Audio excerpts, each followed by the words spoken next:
많은 사람들 앞에 서서 말을 하려고 하면 긴장이 되죠. 내가 마주한 사람과 대화를 하려고 하면 눈앞이 하얘진대요. 도대체 나는 왜 말을 못하지? 이런 자책의 목소리가 들리기 시작하면요, 등신아, 이 바보야, 이 멍청아, 자책하는 소리들 더 위축돼서 더 말을 할 수 없게 되는 상태에 빠져들게 되고 눈앞이 하얘지는 순간이요, 그때 무슨 일이 일어나나요?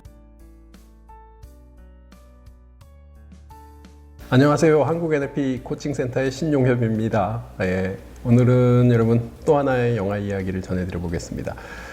얼마 전에 2021년 제41회 청룡영화제에서 배우 유아인 씨가 나무주연상을 수상했죠. 정말 대단한 배우입니다. 유아인 배우의 인터뷰 영상을 본 적이 있는데 이런 얘기를 들었어요. 불새라는 작품에 관련한 인터뷰였던 것 같아요. 이렇게 얘기를 합니다. 어떻게 그렇게 배역에 몰입된 모습을, 배역의 캐릭터를, 독특한 캐릭터를 보여줄 수 있느냐, 이렇게 물었더니 유아인 씨가 하는 얘기가 그 배역이 어떤 상태인지 어떤 사람인지를 가만히 느껴본다고 해요. 제 말이 뭐 정확히 일치하지는 않을 겁니다만, 어떤 상태고 삶이 어떻고 지금 순간의 기분이 어떤지 잠시 몰입하는 시간을 갖고 나면 그 배역이 된답니다. 그리고서 그 배역처럼, 극 중의 인물처럼 연기를 하게 된다고요. 더불어 감독님으로부터 좀 더 그 배역이 어떤 캐릭터를 갖고 있고 어떤 역할을 하며 어떤 처지에 처해졌고 그래서 앞으로 전개될 상황들이 무엇인지, 그 순간에 특별히 어떤 걸 느끼고 있을지에 대해서 설명을 들으면 이렇게 몰입하는 일이 좀 더 잘 된다고 합니다. 더 깊이요. 마찬가지로요, 이번에 그 청룡영화제 상을, 나무주연상을 수상한 영화 소리도 없이라는 영화에서 보면 말을 하지 못하죠. 벙어리는 아닙니다. 장애가 있는 건 아닙니다. 그런데 말을 하지 못해요. 어떤 이유로 인해서 말을 하지 못할까? 뭐 어렸을 적에 학대를 당했거나 성장기에 문제가 있거나 뭐 등등의 어려움이 있겠죠. 이 역할처럼요, 유아인 씨의 역할처럼 말을 하지 못하는 사람들에 관한 이야기를 지난번에 한번 전해드렸었습니다. 어떤 케이스였었냐면, 그 당시에 상대와 대화를 할 때 뭔가가 떠올라야 되고, 시각적으로 뭔가가 떠올라야 되고 보여야 되고, 그 보이는 것들을 언어 처리하는, 뭔가가 보이고요, 시각적으로 보이고 그게 분명하면 그걸 말로 표현해내는 이런 방식의 언어를 구사하는 분에 대한 얘기를 드렸었죠. 오늘은요, 좀 다르게 말을 못하는 케이스는 동일하고요, 좀 다르게 접근을 해서 이분은 좀 독특한 캐릭터입니다. 정말 어려움이 많은데, 예를 들어 많은 사람들 앞에 서서 말을 하려고 하면 긴장이 되죠. 이런 경우하고는 좀 다르게 내가 마주한 사람과 대화를 하려고 하면 눈앞이 하얘진대요. 눈앞이 하얘지면서 말은 안 나오고 도대체 나는 왜 말을 못하지? 이런 자책의 목소리가 들리기 시작하면요, 이 등신아, 이 바보야, 이 멍청아, 자책하는 소리들, 물론 자기 목소리입니다. 자기 자신을 자기가 폄하하는, 자책하는 소리가 들리게 되고, 그러면 더 위축돼서 더 말을 할 수 없게 되는 상태에 빠져들게 되고, 이런 식이요. 이분과 이제 대화를 나누면서 이분께 여쭤봤죠. 이런 질문들이 중요한 겁니다. 이런 질문들. 그렇다고 질문을 외울 거리는 아닙니다. 정확하게는 그 순간에 무엇을 경험하고 있는지에 대해서 이해하고 함께 보조를 맞춰가는 것, 여기에 좀 더 비중이 있습니다. 자, 이분께 여쭤본 건 이겁니다.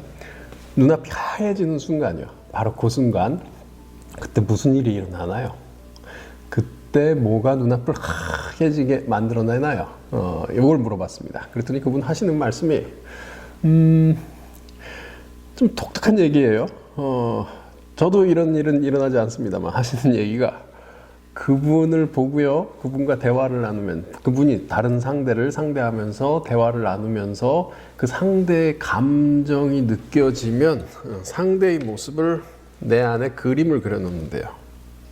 자, 이 모습을 여러분 주시하셔야 됩니다. 상대를 보고요, 고개가 아래로 내려가고요, 시선이 아래로 내려가고 자기 안에서의 느낌대로 그림을 그려놓는다고 해요. 상대를요. 그런데 상대 감정이 느껴지지 않으면 종종 그런 사람들이 있죠. 이성적이거나 아니면 글쎄 뭐 감정을 느끼지 않는 어떤 상태일 수 있겠죠. 그런 상태에 있으면 그 사람의 감정이 잡히질 않고 그 사람의 느낌이 느껴지질 않아서 내 안에 느낌을 그려놓을 수가 없대요. 느낌을 그려놓을 수가 없다 보니 상대가 보이지 않고요. 눈앞이 하얘지고요. 마치 하얀 도화지처럼 하얘지고 나면 아까 얘기 드린 대로요. 말을 할 수가 없고요. 너무 당황스럽고 어렵다 보니까 적당한 반응으로서 말을 할 수가 없고 말을 하지 못하면 자책의 목소리가 들리고 이 패턴이 계속 반복되는 것. 그게 이분이 경험하는 일이죠. 이해되세요? 여러분 지금 얘기 드린 케이스 같은 분들이 저를 찾아오신 분들 중에 예술하시는 분들이 좀 많으시더라고요. 그렇다고 예술인들이 전부 말을 못하거나 좀 부족하다 이런 뜻으로 말씀드린 게 아닙니다. 이분들이 경험하고 있는 현상에 대한 얘기죠. 달리 말하면 말을 하고자 하는데 언어로 표현을 하는 게 뭔가 익숙치가 않다 보니까 원활하지가 않다 보니까 그림으로 혹은 조형물로 혹은 뭐 노래로 악기 연주로 자기를 표현하는 것. 얼마나 표현하고 싶습니까 여러분? 자기 자신을 표현하는 거 말이에요. 표현하는 방법이 그거가 되다 보니까 그걸 자주 하다 보니까 그게 익숙해져서 예술가의 예술인의 삶을 살게 되는 그런 케이스가 종종 눈에 보이는 것 같습니다. 모두가 그렇다는 얘기 아닙니다. 그렇더라도요. 예술인 중에 자기 표현 굉장히 잘하고요. 아주 섬세하게 언어를 구사하시는 분들도 물론 많습니다. 자, 다시요. 지금 얘기 드린 뭔가의 느낌을 통해서 사람을 그려놓고 거기에 대화를 이어가는 스타일의 방식을 혹시 갖고 계신가요? 그런 분들은 충분히 제가 도움 드릴 수 있습니다. 어떻게 하냐? 예를 들면요. 이분께 제안 드린 건데 상대와 대화를 할 때요. 그 사람의 느낌이 느껴지든 감정이 느껴지든 느껴지지 않든 간에 놔두고요. 내 안으로 들어가서 그림 그리지 말고요. 그 사람을 쳐다보라고 했습니다. 쳐다보면서 그 사람이 하는 말 듣고요. 그 사람의 모습을 보고요. 그걸 상대하라고요. 상대와 대화하면서 상대 모습의 감정과 느낌을 내 안에 그려놓고자 하니까 이건 상대가 아니잖아요.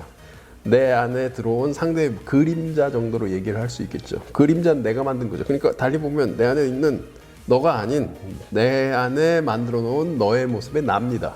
나를 상대하지 말고요. 상대를 상대하라고요.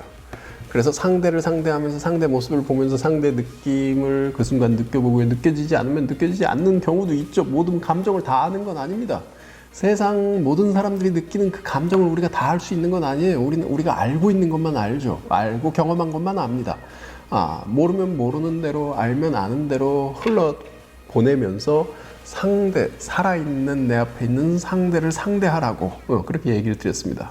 이게 처음엔 잘 안 됩니다. 처음엔 잘 안 되고요. 미숙하고요. 시행착오가 좀 있고요. 그런데 그리 오래 걸리지 않아서 한 석 달 정도요. 일주일에 한 번 정도 만나면서 석 달 정도 지나고 나니 이분에게 변화가 일어나기 시작합니다. 가족들과의 대화가 달라지고요. 친구들과의 대화가 달라지고요. 직장에서의 대화가 달라지고요.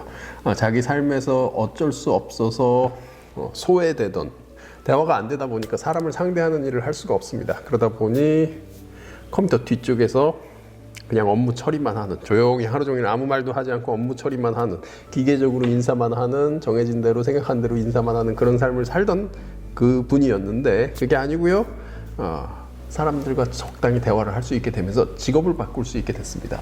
직업을 바꾸게 되니까 자기가 좀 더 원하는, 좀 더 나은 일을 할 수 있게 됐고 수입도 좀 더 늘어나고요. 그래서 좀 더 적응적인 삶을 살아갈 수 있게끔 됐죠. 물론 아직도 더 많이 개발해야 합니다.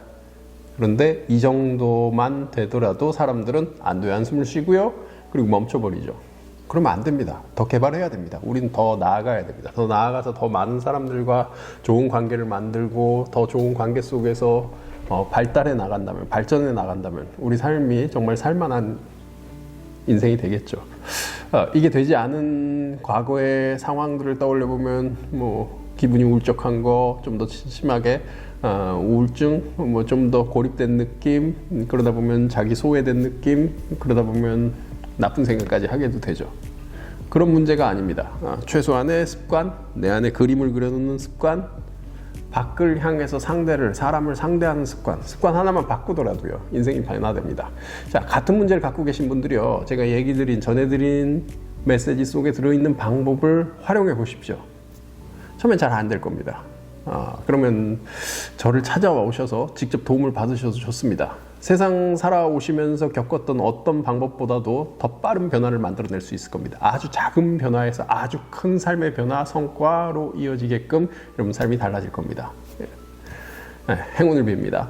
또 만나 뵙겠습니다. 고맙습니다.